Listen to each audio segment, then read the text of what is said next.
Hey everybody, it's Monday, December 2nd. It's Tony Bobscalupo here. We've got Lucas listening in and we have Kelly on the phone as well. Both are off camera, so unless we have someone else join, you're just going to be seeing me. Sorry in advance. We might do some screen share stuff in a little bit, but before we started the recording, Kelly was telling us about this combining of holiday and anniversary events for the end of the year and whether to invest further in additional programming. Do I basically have the gist of that right, Kelly? Yes. Yeah, and so there's kind of this issue, just to long story short, in Kelly's situation, but they got a year left on the lease and they don't know if they're going to continue to stay in business.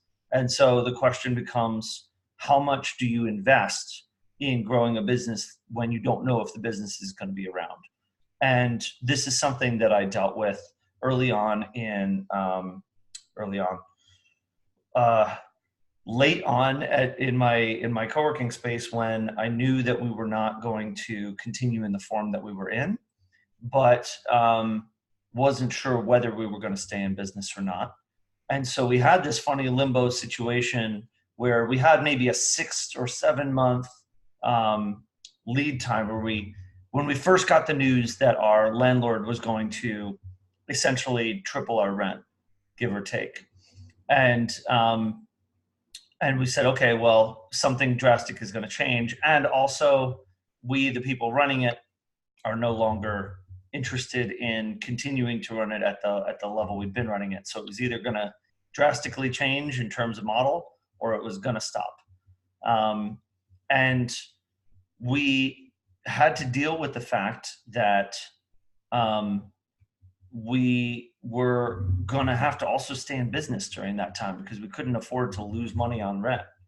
And so that was, that's a bit of it's a bit of a dilly of a pickle, I guess they would say. But what we ended up doing was we ended up engaging the community and talking about the fact that we were working on figuring it out while also acknowledging that we did not know what the answer was and that it was kind of an open question that we were all going to work on together. And we towed a very delicate line of talking about our space and why it was great with prospective members, while also not over promising our status as far as the future beyond what we knew we would do, and not over scaring either. Because if you're giving a tour of a space and the person giving the tour says, yeah, well, we might go out of business next year. So, just a heads up. Like, you're definitely not going to ever get another customer ever again. Similarly, you don't want to have a customer who joins and then, and then you disappear and they're like, what the hell? So what I did was I was honest about communicating about the fact that we were going to be making changes to our model as of this date, and that we were going to be committed to communicating about the changes, and let people, make up their minds from there. And we were able to continue to operate without losing money until the very end, which was nice. But I think, Kelly, the other thing that I'm curious about that maybe, I'm thinking a lot about December and the reflecting we can do given the fact that it's the end of the year and it's the end of a decade.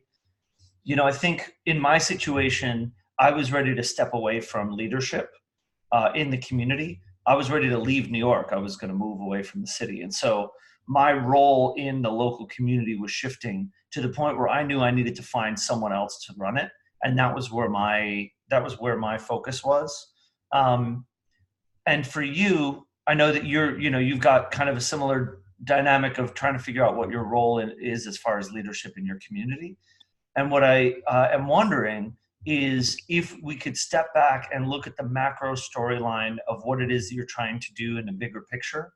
If we can find a message, if we can find a thread that you can use as a starting point for talking about what you're doing in a way that is not dependent on an outcome as far as a year from now. So whether the space stays or goes, or whether you're still involved or not, that there's sort of a longer, bigger picture thing that you're trying to achieve, and that thing is something you can talk about unabashedly. And so, for example, and I'm just going to make this up, but maybe you can help fill in the blank on this, is like if I said, um, this is a support community for the creative industry in my city, in this city. And the way that we do that is through these different programs that we do and through this physical space. And so what we're going to continue to do in various forms over the coming years is continue to organize and gather and advocate for the local creative community, right? And that's going to take various forms. And right now, one of those forms is a workspace, but we also have X, Y, and Z other things that we do in terms of events and online community and things like that, such that even if the space goes away in a year, you could say, well, maybe you're still running it. Maybe you're still running the community. You know, if I were not in the situation I was in when I closed my co-working space, I could very well have kept New Work City going as a club that met on a regular basis in other people's spaces or in restaurants or at my house or whatever it was. And point of fact, New Work City still does a holiday party every year. So, you know, it's a matter of thinking about the space itself as just one manifestation of the bigger thing. Does that ring true to you at all? Is there any kind of resonance there?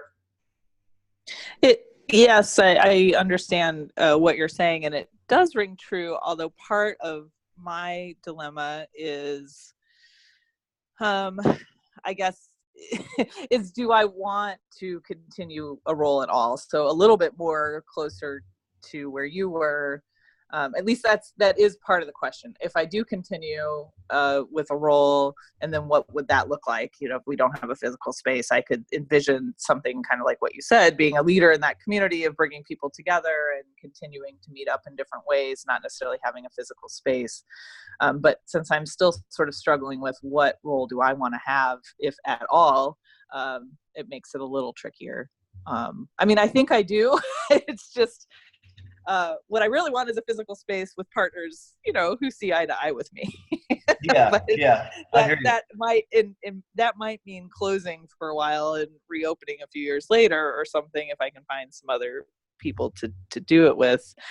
I mean, and I think we've been okay with walking the line of, I mean, we're not, I don't think we're selling something that's not true at this point. I mean, right now, most of the people that are our members have been members now for a while or had some connection to us anyway when they more recently became members, and are enjoying the space as it is and would have been working at home because there isn't another space like ours. We don't really have any immediate competition. I mean, obviously they could go into the city of Chicago and there's a billion places, but most of the people we have like us because we're within a half mile of their house. It's very easy to get to, all that. So, you know, if we weren't there, they might be like, oh, you sold us on a community that you know was a lie, because it's not. Like, we all have connections already. So I think we could continue like an annual holiday party or that kind of thing if we were to close. And I don't know at what point, if we were to close, when we would start bringing them into the conversation. I know we would at some point. We don't have to decide whether we're renewing our lease until August, so we have a little bit of time to figure it out. And sometime before that, I think we would probably engage them in case they wanted to maybe step up and take over. I mean, there's always a chance that one of them might have more interest in the business than we know. Gotcha. Yeah. But yeah, I mean, I think, you know, we're just trying to work through all these different permutations. I do think, I mean, even after I said about the chamber thing and whether, you know, we were struggling with whether to do it or not, after you started talking, I kind of was like, I feel like somebody else said this the other day. Like, sometimes just saying something out loud can be helpful.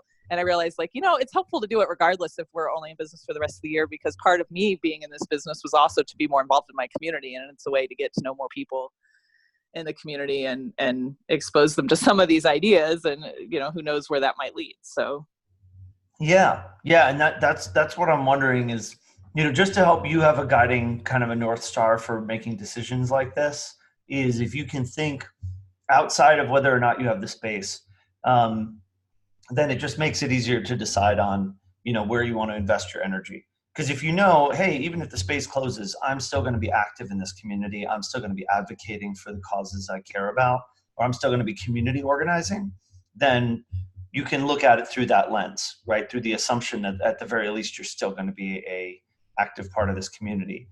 Um, and so whether it makes sense to do the Chamber of Commerce thing or not, is probably neither here nor there. It's more a matter of, when a myriad of other things come up around this uncertainty.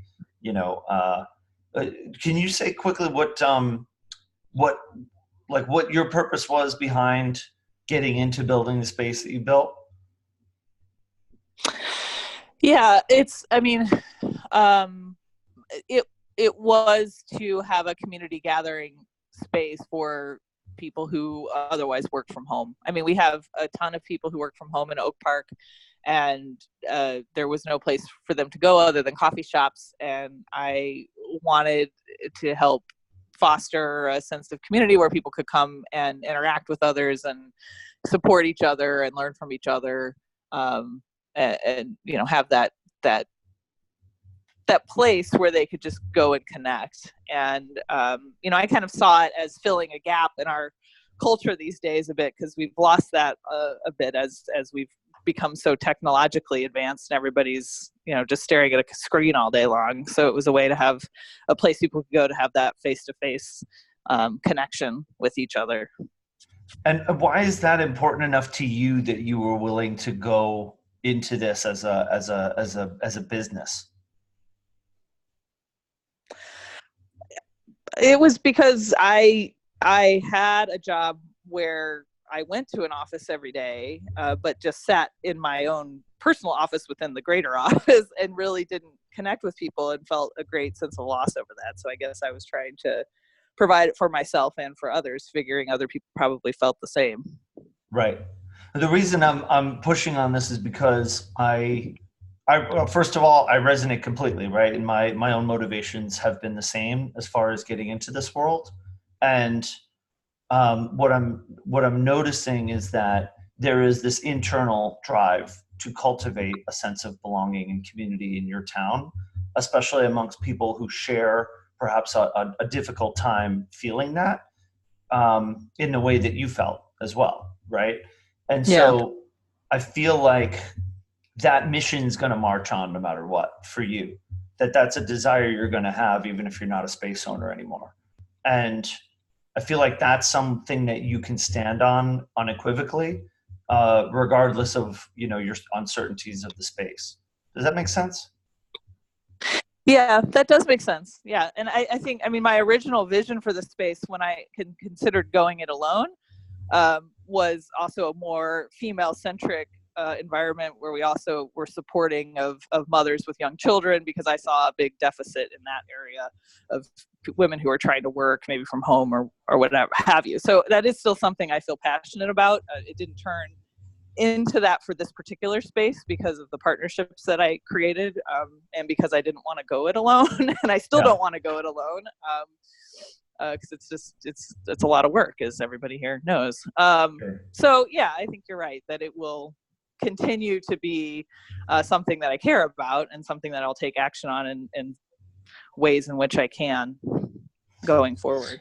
Yeah. So, all right. So I want to give Bill and Penny a chance to introduce themselves, since they joined in, and we don't have a ton of people here today. So I'm glad we got some more folks to talk to. But I will say that for you, Kelly, I can even picture, and I'm not advocating one way or another, but if you were to no longer have a space, I could picture you even being more active or more effective in organizing community programming, like women specific programming, something you don't have the energy to do now because you're spending a lot of your energy trying to sustain the space. So I like imagining all the different ways you can go about working this mission and the different scenarios. I like that. Cool. Just some seeds to plant. Thanks, Kelly. Thanks for that. So Penny and Bill, I see that you are in here. I see you, Penny, on video. You want to just introduce yourself, tell us what you're up to, what's on your mind? I'll start with you, Penny, and then we'll go to Bill. Hi, I'm Penny Meckley Porter. I'm in Erie, PA, and what's on my mind? I guess lots of different things. Trying to get a handle on finances. Like, I thought that I knew how much I was bringing. I'm really glad to have a bookkeeper. But then I don't know, she didn't have there's a little bit of debt because I had to have a little bit of a build out. It was just $2,000. And so that's, $350 a month. But then I realized that wasn't even included. And so now I got to go back and talk with her about, what's showing up where, because I get that that's a debt, but I'm glad it's a debt. That's fine that it's a debt, but I want it to show up on what I'm spending every month. So obviously I can figure this stuff out, but I guess I'm just saying this aloud because I don't even understand all of the bookkeeping forms, and I obviously need to understand more because this has been missing. And I thought I was on top of things, and I'm not, because I'm actually pretty close to breaking even. But now I'm $350 more away from breaking even because I didn't realize this wasn't on the stupid form. Anyway, obviously I'm frustrated today. A little bit frustrated with myself, just because I don't understand this stuff, and maybe I should have spent a little bit more time figuring it out. Penny, I completely appreciate your position, and I understand, and I'm sorry. Thank you. Your condolences. Thank you. I accept your condolences. I also want to say I'm right there with you, Penny. I don't understand a lot of that either, and wish I did. Man, we had a whole thing where the building tried to change how they dealt with the building tax. There's like a tax on the like a property tax in the building, and tried to pass it along to us. So they sent us a bill for like thousands of dollars out of nowhere, and we're like, we didn't, like, this wasn't in the deal. And they're like, no, yeah, you got to pay it. And we had to go dig into our lease and like find where it was stated that we didn't have to pay it. But like things happen like this. If your HVAC needs maintenance or something, there's just stuff that you assume, oh, maybe the landlord's going to pay for it, and they don't. It's one of the vagaries of small business life. In fact, it would be kind of fun. It's not fun to have to deal with it, but it might be kind of fun to make like an infographic or like a list of like, here are the 100 things that are your like rites of passage to small business ownership. And like all the annoying stuff that you have to deal with, just to like a person who stiffs you and doesn't ever pay their bill, and like a contractor that charges you way more than you were expecting, and like the person who threatens to sue you for no reason at all, like all the. How about I sent this to the co-working guy in town at one point. You're officially a co-working space when somebody contacts you and then they want to split the basic membership. No, you can't split the basic membership. Like, we're bare bones anyway. No, you can't. There you go. That's a good one. Right. So like, sorry, it sucks. Congratulations. Yeah. Welcome to your rite of passage. You will survive it. You see, like, when people are like successful business people give their speech at the end of the year or whatever, and they talk about like, man, it was all this, we had to deal with so much crap to get here. You don't even know all the stuff we had to deal with. And like, this is it, but then it makes the speech at the end of the year that much more meaningful to you that you get to give it. I don't know. I guess there's probably a longer conversation to be had or a lesson to be had around what do you try to get good at and what do you try to delegate as a small business owner, because your opportunity cost is so critical. Like, I could spend the rest of my life just learning how to pay my taxes, right? And okay, so sure, hire a accountant, yes, but what if I don't trust my accountant? And I had many years where my tax bill just felt enormous, and we paid a guy to do our taxes, and like, I don't know if he sucks or not. I thought I would be getting a better deal than this, and it's so then, like, do I pay another guy? Do I become a tax expert? I don't know. And the truth is that these are situations where there might not be answers. I feel like, good for me for getting somebody to do my bookkeeping. Like I knew I needed that. But then this has been, one of those kind of conceptual errors. Like she doesn't understand what I don't understand. Like we have this form and she fills it out for me. And so I expected that was all of, what comes out per month. So obviously I have to have this conversation with her, but I'm kind of wish that she understood what I don't understand. Yeah. It's on me to figure that's her job. Yeah. this. Yeah. I want to. The other thing is, and I'd say that I'm just looking at this in terms of general best practices. You don't want to overdo this when you're dealing with like the internal business of your business with your customers, but it's nice that you are a small business owner who sells to small business owners, and so you've got a community of people there who can make best practice recommendations around like bookkeeping stuff and things like that. And, everyone's a nerd in different ways. So if you said, like, if you posted to your group and said, hey, I had some questions about bookkeeping stuff. Does anybody here, have some tips around situations like this? Amongst the group, everybody had to learn how to deal with this at some point. Or they haven't learned yet. And so they're really interested to learn because they know it's going to hit them at some point. But the people who have learned, a lot of times they learn the hard way, but they figured out the best way of dealing with it. And then they give you the best hack. Right. But then there's like one person who's like the unheralded accountant who's like, who like nerds out on this and ends up like, telling you, oh yeah, you got to do form, 47B, and then you got to do this and that, like they'll tell you the whole thing and they actually like talking about it because they're nerds about it, So, it's just, there's always a good opportunity to engage the community so long as the nature of it isn't too sensitive around your, the inner dealings of your business, anyway, yeah, for what it's worth. What else, Penny? What else is going on in your world aside from that headache?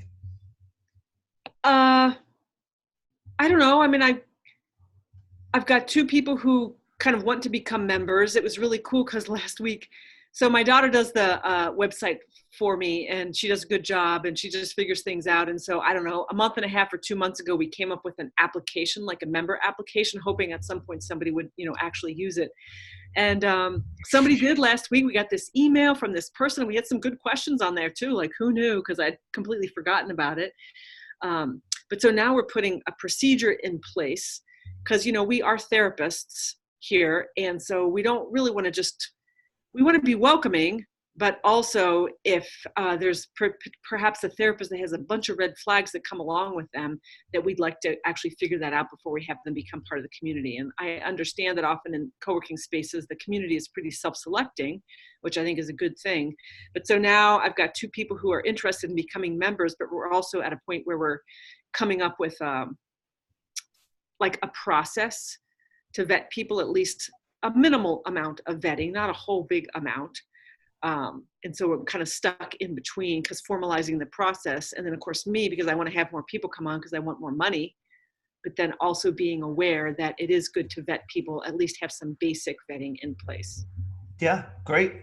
Yeah, I think it's a good idea. Like you're not necessarily saying that you're being restrictive of who can join, but you're simply adding another layer of the process of getting somebody to know you and for you to know them, right? And if somebody wants to be a member of your space, are they going to not join because you put an additional form in the onboarding, in the process of them being able to join? Maybe, but are we talking at the scale where that's going to really move the needle? I don't know. I think because you're so niche and because you're so specific to your area, I feel like if someone wants what you have to offer, you're going to know about them.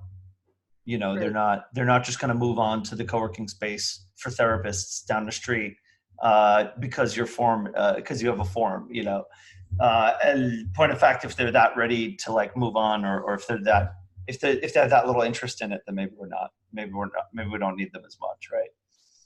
So one of the things that I find that's interesting about my co-working space, because it is a niche, right? And because it is a bunch of therapists, is that I care about the name. So, I know for like your co-working space, you're not necessarily involved in the product that your members put out, right? But I'm actually somewhat involved in the product that my members put out, right? So it's not a group practice. So I'm not managing people or anything like that. But if I have members here and they are seeing clients here and they do bad stuff in some way, then they really can't tarnish our name. Yeah. Yeah, So, absolutely. yeah. No, it makes a lot of sense. Well, so it's that much more important, right? Whereas like a typical co-working space setup, you don't have the same concern of, well, hey, we're just renting these people office space. I don't know if they're good at what they do. That's just, that's not what we certify. But I guess for you, you do have some reputation issue to be concerned about in a different way, and liability concerns, right? I will add, though, I think maybe one thing you can do if you are concerned about the implications of creating a membership form is that if you're going to make the barrier to actually joining higher, maybe there's a way to make the barrier to contacting you lower so that essentially someone can express interest in membership. Like maybe they have to give you their email in order to get the membership form, right? And so that way, it's easy for them to contact. It's easier for you to see the pipeline of people that have decided they want to apply and then see how many of them disappear when they don't apply. And then you can look at that gap and say, well, wait a minute, there's these 5 people that didn't sign up, even though they put in their email to get the form. Let me reach out and just say, hey, what's up? Or you could look at that and say, oh, I know this person. I gave them a tour a month ago and they were great. It looks like they started to sign up and didn't finish, right? So let me call them up.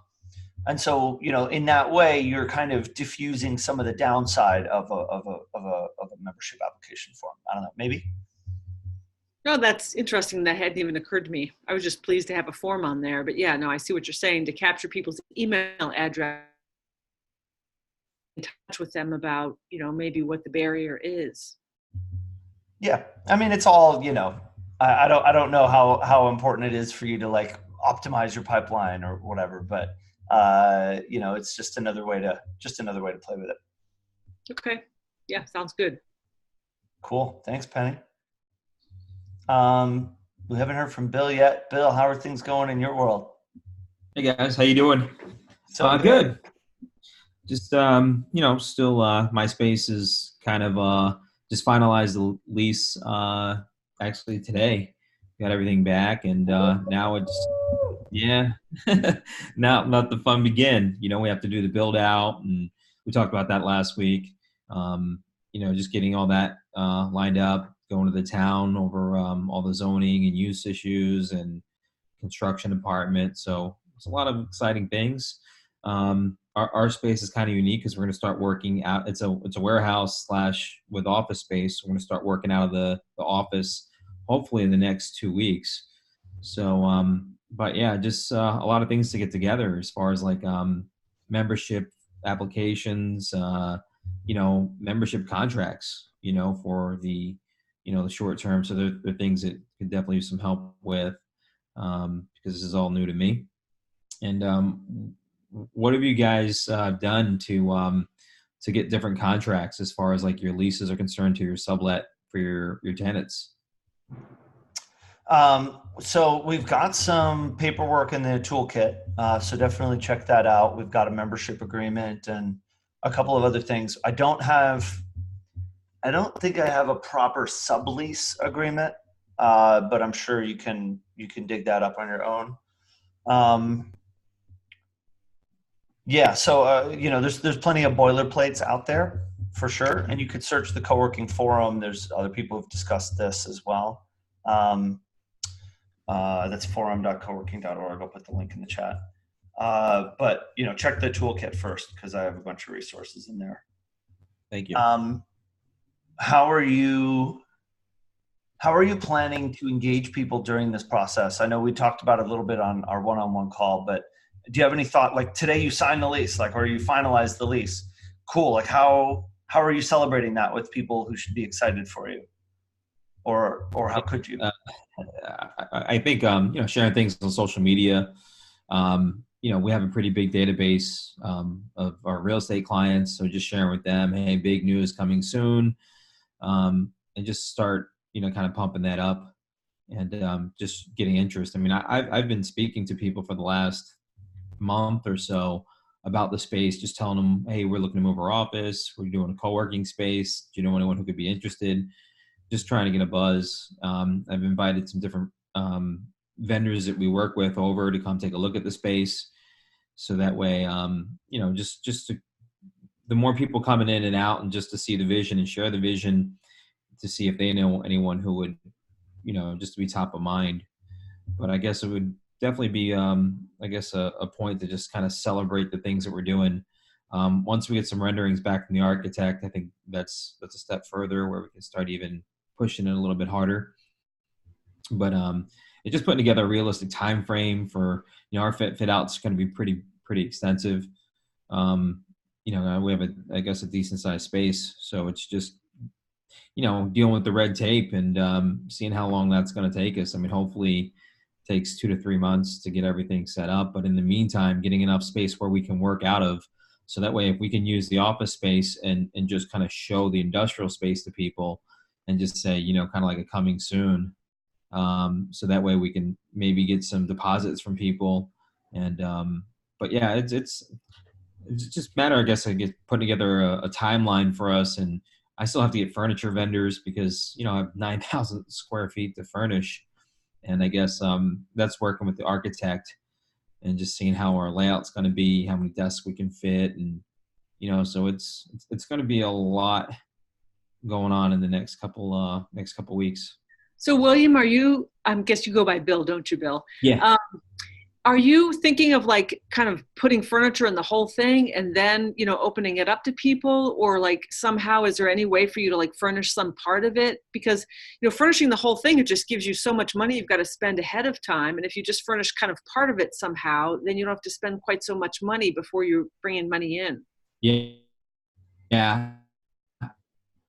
I just gradually do it, but just have things to just know and almost open it up in phases. So I think, the goal is to build 2 conference rooms, and our team will be working out of one of the offices that we're going to build out, which leaves the office that we're renovating, I guess, soon. And all that office needs is some paint and flooring, just to, to spruce it up. So to be able to have our team work in the new space and then lease the old space, kind of gives us some way to just play red light, green light as far as like opening the building. Yeah, but thank you. Cool. Yeah. So in terms of where you go from here, I mean, I think what we want to try to do is just find a way to be efficient with what you're doing with your time, right? Because you're now in a place where you could spend an unlimited amount of time on this project on any one aspect of it. And, it's exciting. So it's kind of fun to research the heck out of, one particular aspect of the project if you're into it. But we also want to be mindful of the fact that you have to shepherd this project to completion within a reasonable time frame so that it doesn't start costing a lot of money, right? So in terms of that, do you have any, you have an existing business. So I'm wondering, are you planning on kind of piggybacking the project management of the launch of this space on maybe some of the existing management constructs you have? Yeah, and we talked about that in our one-on-one, is just leveraging the team to kind of help out as far as like our admins, as far as and even having our agents. Like, I know once we get renderings, we could start listing some of the space for office space and kind of coming soon, and letting my agents kind of handle that task as far as subletting.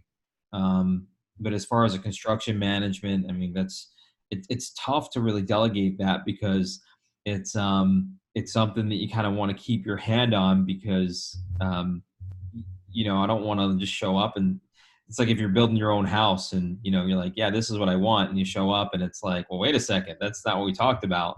Yeah. So I think just figuring out how to leverage that piece of it which is going to be Sure. a challenge. Well, and I think part of the process is knowing what you don't want to delegate. That there's some parts of it that it makes sense for you to be in charge of, and it would be a disservice for you not to be on top of it yourself personally. And it sounds like you've already got a good handle on what that looks like. Because something like getting the team to list the renderings of the offices for rent, that's something super delegatable, right? So just staying on top of that.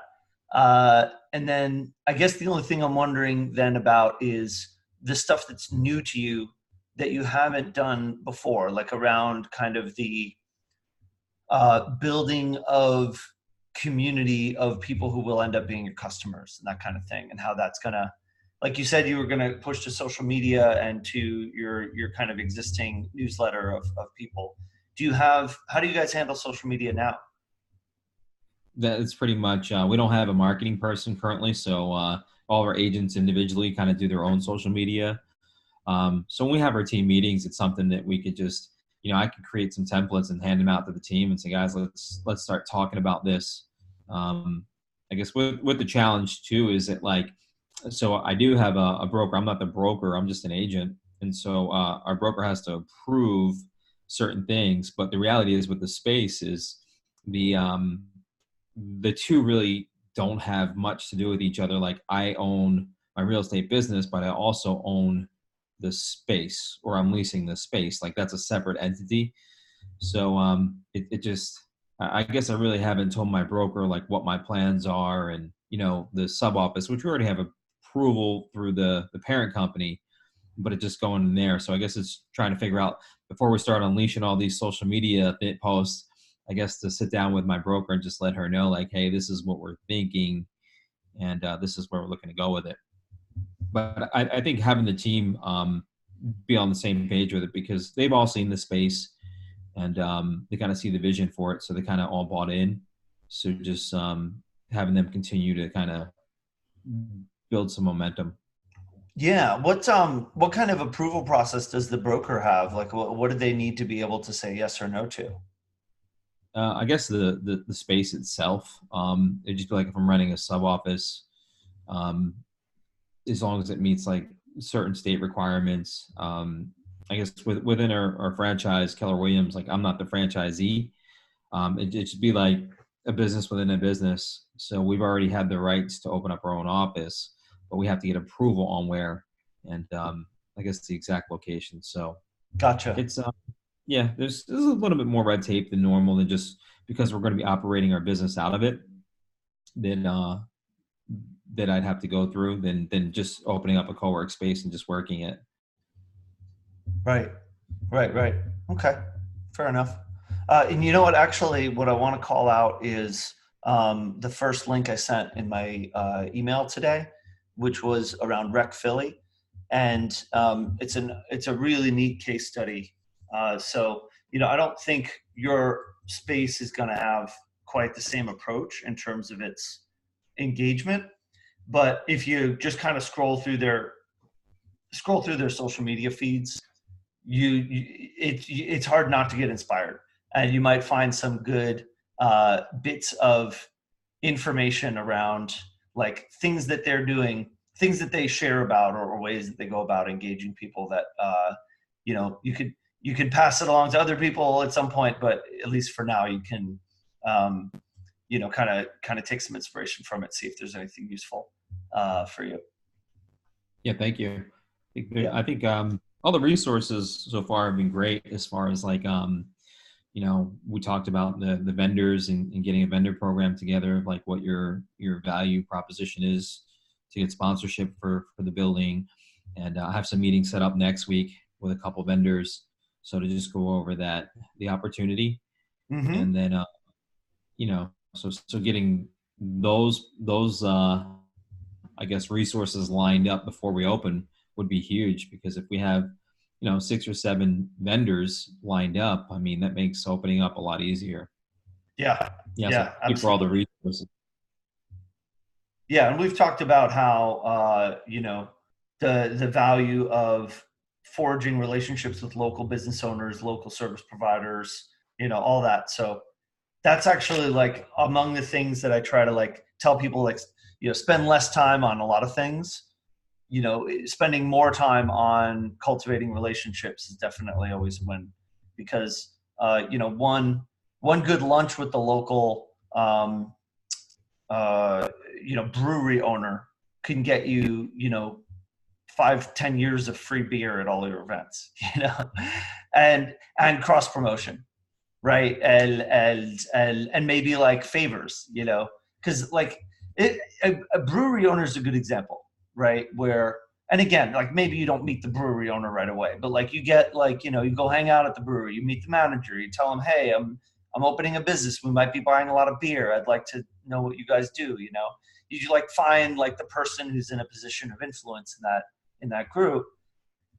They're local business owners, and they are local business owners who have more hoops to jump through than you do in terms of the legalities and the insurance and the hardware and like all the different pieces that go into. And I'm just making this up. Breweries, just one example, right? I don't know does Asbury have a brewery? Yeah, and two small breweries, which is good because, you can kind of, I met with the guys from this one, and, it's interesting. My neighbor, her brother owns one of them. So it's a matter of having a conversation with her and just saying, look, like if we do some events, would your brother be willing to, help us, taste his product while we're having our event? So. Yeah, that's great. And so just to finish my thought, they're very real, right? They're rooted in the real because they have to be for their business. So you compare it, like I've talked to a lot of business people over the years, and there's like a certain level of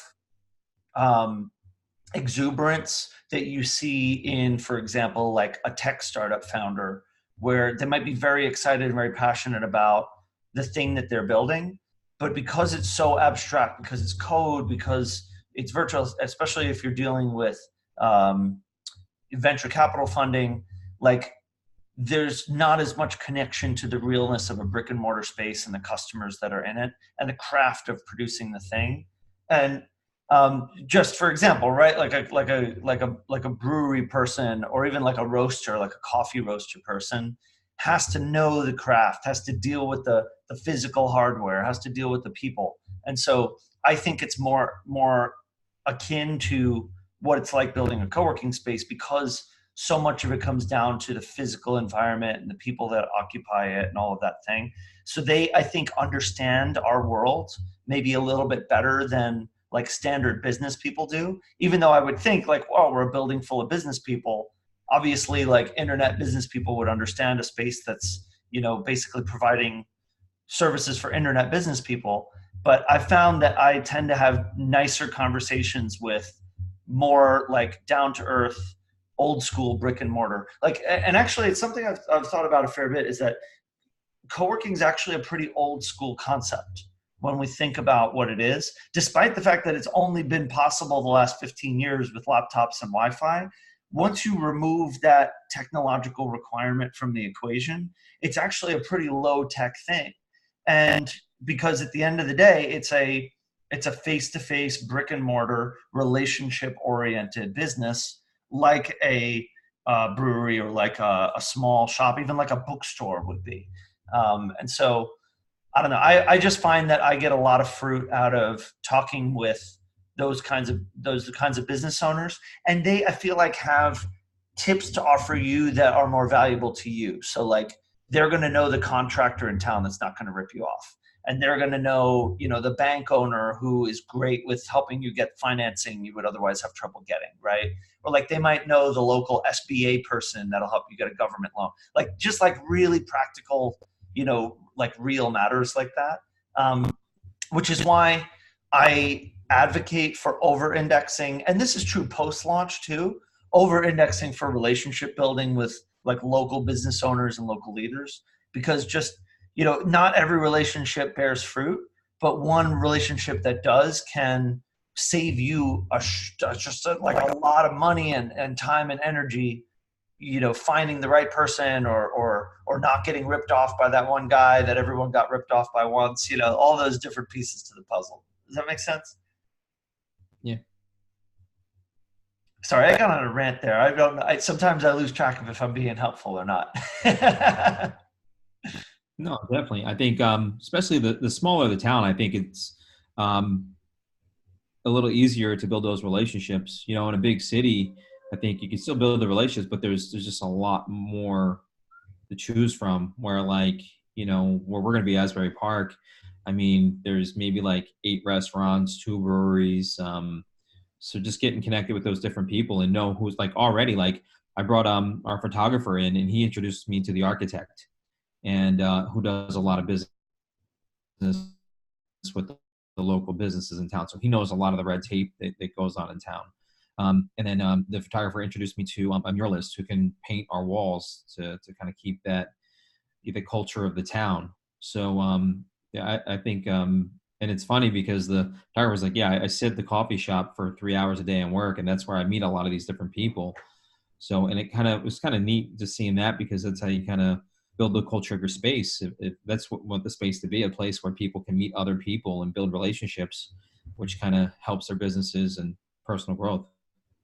Yeah, yeah, I love it. That's good. Cool. I want to open it up to everybody. We got a few minutes left. Are there any other last minute things? Any other quick things anybody wants to talk about we haven't covered yet?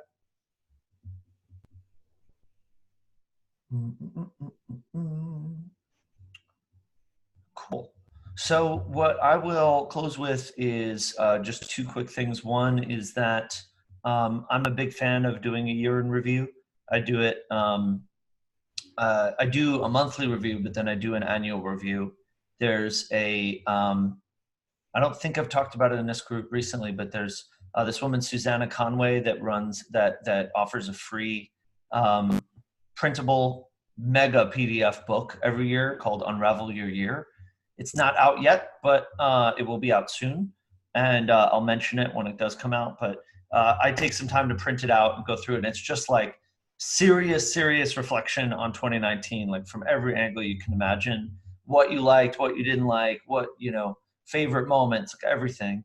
And then looking ahead to next year and what your intentions are. It's definitely a bit on the woo-woo side of things, but I'm totally down for that kind of thing.